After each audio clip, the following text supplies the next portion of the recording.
Good evening. My name is Junie, and I am here to do my Connect Extend challenging assignment on standardized testing. I've learned a lot from reading this chapter about the different types of standardized tests that there are available for young children, especially.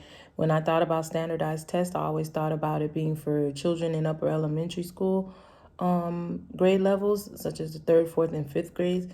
I didn't think that standardized tests meant they were the different screenings that we see available for young children.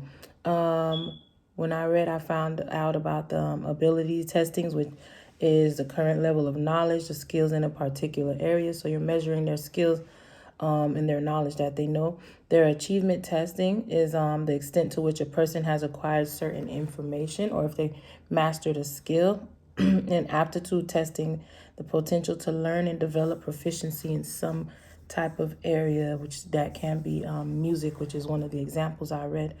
One type of ability testing that I did read about was the BSID-3, which is the Bailey Scale of Infant Development. It diagnoses and measures and diagnoses developmental delays. And recently, they started measuring overall development in young children. The Peabody Individual Achievement Test is an achievement test that measures achievement in math, reading, recognition, and reading comprehension. Aptitude testing that I looked up was the Stanford Binet Intelligence Scale, and that measures individual aptitude. That one I believe I've heard about before from a former professor of mine who said they had used it in their school with her students. And yeah, I don't remember if she said she liked it or not, but yes, I do remember hearing about it. The validity and reliability of these tests, I believe they're all valid and reliable because they are measuring things that they're measuring the kids' knowledge. I believe the achievement test, especially, nor the ability test, especially where they say they measure the scales for they measure the development of children. Those tests, I believe, are very valid and reliable compared to the achievement test that measures what kids know, depending on the test. I believe there are some of the screenings that we do in the early childhood classrooms that I believe are very reliable as far as measuring what the kids know, or just teachers that come together and create their own informal assessments to measure the achievement of their students. I believe those are great ones also. As far as connected, what I already knew, I already knew that there were a bunch of different tests out there.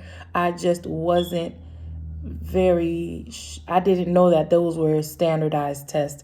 So I would say that was my extend part of my assignment, where it pushed me to thinking in a new direction about what exactly standardized testing is.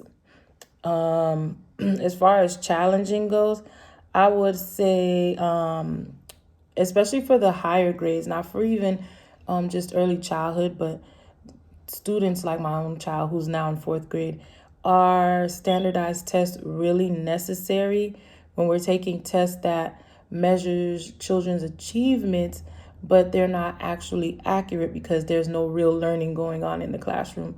We're only teaching the test to the students, which makes things a lot more difficult for them. And then they take a test and have to be held back, which is not valid at all. I don't believe that's valid. I don't believe those tests are reliable at all. In comparison, like I said, to the younger students, younger children, whose tests that I feel like those are more reliable and more valid than the ones that are being conducted in the school settings. The elementary school settings. We use a test based on the child's develop level instead of holding students back, which again, that was the second question. Of course, why are we holding students back when children are capable of doing so much more? But we're looking at a test to determine if we should move them on to the next grade or not. That's one of my challenging questions. Why is that still being done? Um, it was good. It was great to get the chance to actually read up on the standardized test and finding out that there are so many different screenings out there, especially for the younger kids. We've been so used to using the normal ones like ASQs, ASQSC, just doing like VPK testing in the schools. But I've never really heard of the different tests that I read in the book. So it was good information, and I did learn a lot. And that's it.